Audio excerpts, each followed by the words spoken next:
أعوذ بالله من الشيطان الرجيم بسم الله. maaleykum mbokki internet yi nga xam ne yéen a baaxoo seetaan seen YouTube M Jàpp Ci TV tey nag ñu dikk fii si Ahlu Tuhfatu mooy Touba kenn Serigne Touba Nay Neex Fall ñi nga xam ne dañuy def chaque année rek dañuy def séntu weer wi mooy première safar bi nga xam ne moom la ñuy def muy séntu weer wi tey nag ñu fas yéene leen defal benn documentaire boo xamante ne ni dafay jëm ci kuréel bi nan la sosoo ak fan la sosoo ak kan moo ko sos ak ña ko sosoon ndax ba léegi ñi ngi koy doxal wala ñeneen ñoo koy doxal kon da ngeen may topp rek ñu daal di xooli suñu documentaire. aywa ñi ngi taxaw ak Ndeye Diop mi nga xam ne jëwriñ la ci biir kuréel bi Ndeye Diop ñi ngi lay nuyu. waaw sëñ Modou Lo ñoo lay fay la delloo siyaar bu wér. ñu gis daa nga dugg ci biir kër yi daan laaj adde yi nga xam ne si wàllu jigéen yow ak say soxna say ngeen ak Fam Sarr yéen a ko daan def ndax daa nga si am ay jafe-jafe bon. wax dëgg yàlla moom daawu ca benn jafe-jafe ndaxte nit ñi moom wax dëgg am nañ yéene ji te wax dëgg yàlla am nañ pas-pas bu baax a baax wax dëgg yàlla képp bépp kër bu ñu daan demit loolu ci fekk waa yoon danga ñu daan jox adde ji. lan ngay wax ndaw yi nga xam ne ñoo nekk si biir liggéeyu Ahlu Tuhfa bi. xanaa ñu góorgóorlu rek te fas yéene xam ne liggéeyu yoonu sëñ Touba moom amul tànk ginnaaw tànk kanam rek nga am góorgóorlu rek te fas yéene liggéey sëñ Touba. waat beneen membre boo xam ne ci biir Ahlu Tuhfa la nekk ñu koy wax soxna Fatma Seck tey nag bu ngeen ko gisee daanaka da ngeen ko xàmmee ndax si biir Ahlu Tuhfa mi ngi fi liggéey bu am solo soxna Fatma ñu ngi lay nuyu. maa ngi lay fay sëñ Maodo. waaw ñu gisoon ne yow yaa ngi si biir Ahlu Tuhfa di fi liggéey bu am solo ndax mën nañoo xam lan moo la dugal bi Ahlu Tuhfa. Ahlu Tuhfatu bi de yàgg na de ay li ma si dugal maanaam liggéeyal sëñ Touba rek ak durus xasida yi loolu noonu moo ñu si dugal. waaw bu ñu bëggoon a xam Ahlu Tuhfa kañ lañ ko formé ak tur bi fan la jógee lan nga ci mën a wax. Ahlu Tuhfatu nag yàgg na de day mel ne côté 2015 2016 yooyu xaw ma 2014 daal mais yàgg na moom tur bi nag muy jógee ci sëñ Amsatu Mbàkke moo ñu ko tuddee. sëñ Amsa moo leen tuddee Ahlu Tuhfa. waaw moo ñu ko tuddee waaw. waaw mu mel ni Ahlu Tuhfa comme nañu daan doxe bu njëkk ndax noonu lay doxe ba léegi wala am na ay seen changement. waaw am na ay changement yu ndaw rek mais bariwul de mais ba tey comme noonu la rek ñoo ngi durus ñu ngi waajal safar gi di def comme niñ ko daan defee rek. durus bi nan ngeen koy dundee yéen góor ñi ak jigéen ñi. waaw durus bi bu mel ne jigéen ñi fii la ñuy durusee ci kër gi ñetti fan lay doon àllarba alxames ak àjjuma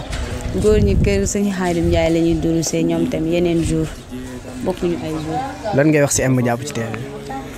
M Jàpp Ci TV suñ site bi waaw di leen ñaanal tawfeex ak taysiir rek ci kaw si kanam ak Seexul Xadiim. amiin waay.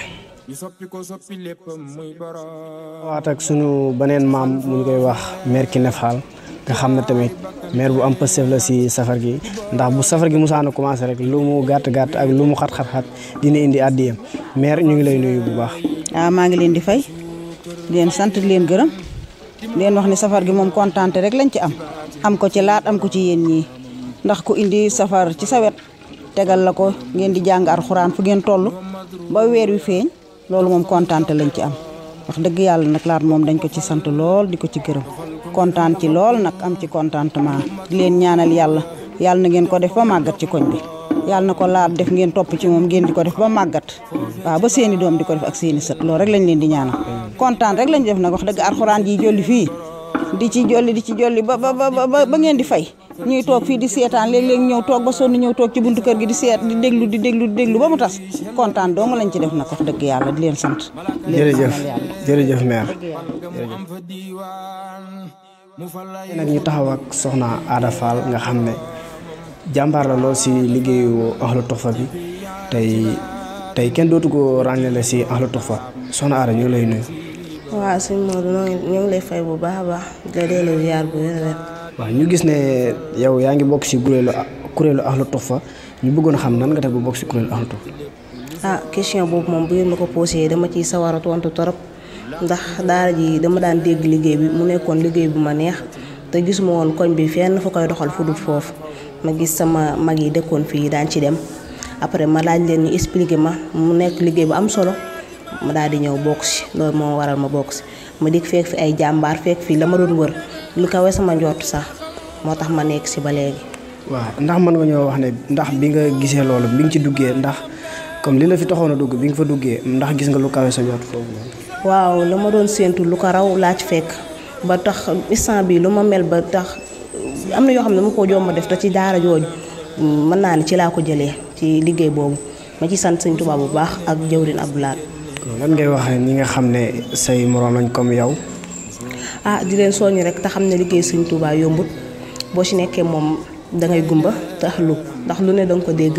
te lu ne tamit danga ko gis nga diglu rek te xam ne Sëñ Tuubaa moom du n'importe qui lay liggéeyloo kon ku ci nekk da nga gëm sa bopp rek te xam ne Sëñ Tuubaa yow la tànn pour nga liggéey ko ndax moom dafa tànn pour ñu koy liggéeyal ci xasidaam ni ndax am na ñoo xam ne si am nañ pësteef lool mais yàlla di tawfeexul leen pour ñuy liggéey Sëñ Tuubaa kon ku ci nekk nga am lii rek pësteef bu baax a baax. ku ci nekk am pësteef bu baax a baax lan ngay wax ci compte YouTube bi nga xam mooy M Diapp Ci TV. di leen wax rek gars yi ñu abonné ci compte YouTube bi yàlla na doon télé yokku jëm sa kaw ci bàkki borom Tuubaa yokku na 18 safar. jërëjëf ñu lay sant bu baax. ko foj di neexal sa foo ku ko soof ku dul kuy may bara